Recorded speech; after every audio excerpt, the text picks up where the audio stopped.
didn't know what to say, and this time it was just smooth sailing. There was no issue, no stopping. Oh yeah. So another one at the door. We may as well. It could be a great package. I don't. It could be that those RCA leads you've been waiting. I think it's the same guy. Okay. So with a topic like with religion, no doubt the religious crazies out there, they won't even watch the film. Right. They'll know beforehand. So that's where I see people will just go, "Oh my god!" And next minute it's 15,000. Yeah. 30,000. Hang on, what happened? 150,000, a million, because it just becomes a huge topic. Yeah. Were you careful to avoid Islam for any reasons like this? This was something that was discussed during the pre-production stage, obviously. Like, do we actually want to talk about it? My answer was yes. I mean, why should we ignore it when it's such a... It's definitely, I think, the first or the second biggest religion in the world, so you cannot just skip it, you know? And they do many, obviously, bad things, just like any religion, for that matter. But yeah, you can't skip it. You have to talk about it. And I did.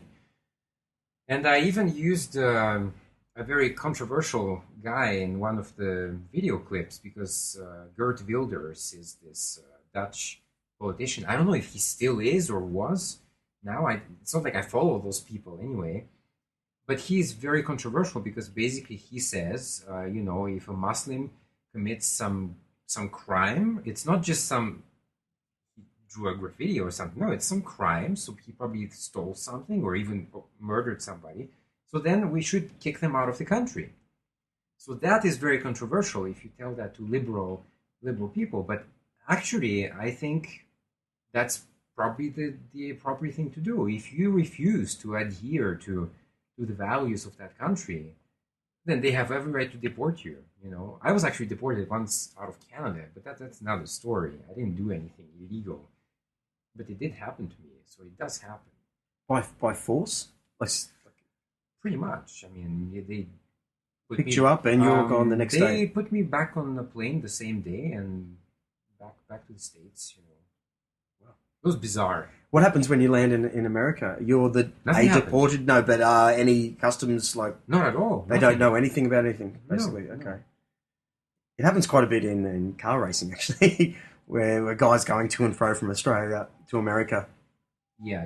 This and that, all sorts of things. So I just wanted to know. Yeah. Okay, so back to the film. Yeah. How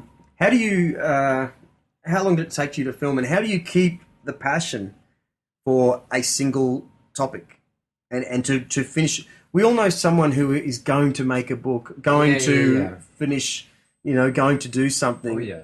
I rate people who finish things.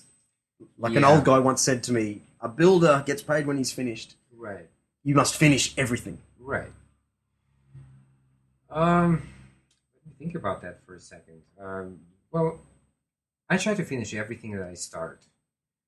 In fact, a couple of weeks ago, I had an actress come here from relatively far away just to do one shot that I was missing from a short film I did 10 years ago. But, this was the last shot. So without it, I actually cannot complete the film. So this is how far I will go to finish some project. But this movie was really a journey because you spend at least, I think in my case, it was 2 years of my life just trying to figure out the location. Where can we go to shoot this? Because in Japan, it's not so easy. You can't just show up somewhere and start shooting. You may have police that come along and say, hold on there, what are you doing? It happens, if you don't have a permit especially. So. You know what I found really interesting, as you're telling me this, you would you say that you're an awkward character? I'm saying, we spoke about your upbringing in the middle of a farm perhaps, or pretty much, yeah. Well, the reason I ask you is because watching you in the film, when you're when you're speaking to camera, it's a great moment that Yeah. not a lot of people could get. People like Bill Maher couldn't get because he's the showman. He's the stand-up comic that you can almost see him planning the joke. Yeah. Okay, so that's why I'm getting shivers now. That when I'm watching your film, and I somewhat know you, you know, I know you enough to think I know you, but watching you deadpan to camera, I was like, he's a very strong character. This is a and which a lot of people on the street wouldn't pick up on straight away. Yeah. You know what I'm saying? It's a definite advantage that I want a lot of people, particularly in Australia. The first thing I'll do is get a bunch of tapes from it to show you. I think we need to get the ball rolling for this film. Yeah. I think so. I think that there were some just very basic filmmaking challenges. You know, obviously I'm not doing the camera, so that's the first worry. I have to worry about where do I come in, and this is very stressful actually because you know I had to remember those parts of the script. I didn't use a teleprompter, which is probably why it looks more human because I am really just I'm not reading it off somewhere. I really have it just in my mind. But so these kind of things like you have to get into the camera at a certain place. It just adds stress on the day. It's very uncomfortable. But and there were some parts where I did use a teleprompter. That was much later where I actually decided to get one. And for example, we did a shot in Tokyo near the Emperor's Palace. And actually over there, when we were shooting, some security guy came and it's like, well, what are you doing? But we just said, well, I'm just leaving the country soon, so I'm just taking some...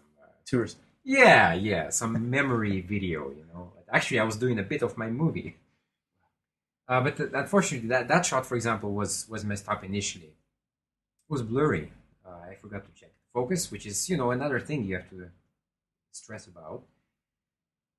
And we did it on a green screen at home later. So just me, camera, green screen, and teleprompter. And there I was actually reading because I was so tired already. I can't memorize this whole block again. Right, so it is. But the teleprompter is a bit risky actually, and you know this might be interesting for people listening right now who want to jump into this business. I'm kind of explaining to you the details right now. Teleprompter, I'm actually doing a course right now on the internet about the origins of life, which is very difficult. It's so interesting. And all the lecturers on that course, they read off the teleprompter, and you can just see that they stand there motionless and just with the remote, right? Because they have to flip to the next slide, and they just stand like that, and they're just waiting to push that button, and it just feels so unnatural, you know. So, right, so they aren't actually storytelling. Yeah. They aren't fumbling for the last millisecond to get that word out that explains. I understand exactly what you're saying. I actually love mistakes. You know, on this podcast show, I'll keep some of those bell chimes ringing because I know that that's the most engaging stuff. Like it just is. Yeah. You know, and it's the people that make those horrible YouTube channels which are just and you know that they're like the Coca-Cola of filmmaking. Yeah. You know, they'll come and go and to me anyway. Yeah. When it comes to audio and performance, right. When often I do it on stage too. If I ever have to do a speaking talk, I'm conscious of pausing, and everyone goes, "Has he stuffed up?" And then bang with the next bit, and it's a great way when you can feel people getting uncomfortable in their seat and they've been sitting there all day, and then it stops. Well, I was actually interested because last night you were watching the movie and you commented on the audio, and thank you. I put a lot of work into that.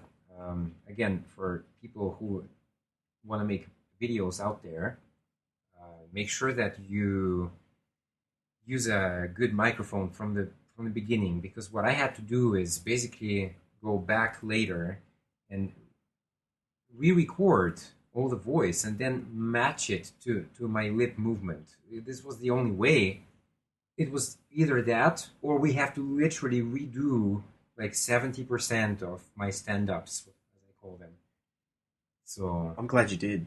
Yeah. Because isn't there nothing worse than, especially in the film that you have where there are a lot of, say, outtakes from certain parts of history. Yep. last thing you want is a noisy street Right. where you're constantly talking to camera with this noisy temple, or what. It locked everything into a zone. Yeah, yeah, yeah. It gives the film a particular aura. Yeah. Uh, I'm stoked. You would have spent hundreds of hours. I could imagine it and see it right in this room, no doubt. Yeah. You know, at all times of night and day, Yeah, trying to mimic your own. Yeah, there were a couple of days where I was probably still recording around 4 o'clock in the morning. But these were very exceptional days. It was something like, I was so close to getting something, but I can't get it. So, but I'm still in the mood. So let's just keep going until I get it. So it was very rare though, maybe a couple of days only. Hours of work. Yeah. See, filmmaking. So I was actually surprised that you put me on the what do you call it, the title? Yeah, the role. Yeah, Yeah. because I certainly did probably 3 hours with you. Sure, but But to me, it makes sense now because you have done this thing alone. yeah. Okay, and there were just Minako, Yeah, she helped me. yeah, Right. and myself. So I'm very privileged that I'm even on there. Right. But but other than these two people, it was you Pretty doing much. all Yeah. this work. And here's hats off to technology. Yeah. To be able to redo the audio in such a way, and back in the old days of actual tape, Right. it'd be impossible. Impossible. To even make this kind of film. So it does give the film a cult like's the wrong word. Like it feels like it's a chunk of history, Yeah. which is great. Yeah. There's no actual. You're not cutting back to some daggy old piece of tape. Even Right. can you explain the coloring of your sections when it cuts to you? I even find that you've colored your. Yeah, I have to. Yeah, of course. Yeah, that's where the good from the bad filmmakers or anyone comes. Well, the coloring. What Drew is talking about is color correction, and well, of course, when you are actually recording it on location, it's basically just the very default settings on the camera. So you just white balance to a white piece of paper, and it gives you exactly what you see with your eyes. So if it's a cloudy day, everything is going to look kind of grayish, right?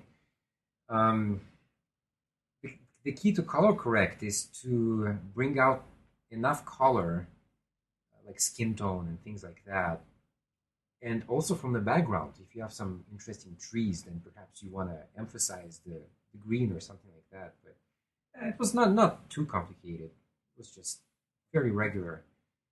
The only problem was there were a couple of sequences that we shot with a very bad camera, and obviously the cheaper camera you go, then the less color correction you can do of it. It's just a technological limitation. That was a bit of a shame. And what about how many other films have you or start to finish productions have you made? Well, I'm not sure right now, but maybe about 10 or so. I would imagine, and I'm still doing more, right? So, but you really asked me from start to finish, and that's why I said probably 10. There's more in the pipeline. Anything you're 50% down the track on now? Yeah, probably. Yeah. I'm doing this one short film right now, sci-fi, and I'm a little bit just stuck right now playing with a sequence of me getting my head chopped off on a green screen. So that's technically difficult to do. So let's. It just popped into my mind. Your YouTube channel. You've actually made a whole lot of music video style things before, and a lot of sort of fun projects a little while ago. Yeah. Were you deep into some sort of game? Assassin's Creed, perhaps? Sure. Yeah? Sure. Yeah. Not the latest ones so much, but Okay. the earlier ones. Yeah. In fact, the short film I just mentioned is very much inspired by Assassin's Creed. So Really? we actually have a character in that costume. And the actual movie, by the way, is coming out in December. No, not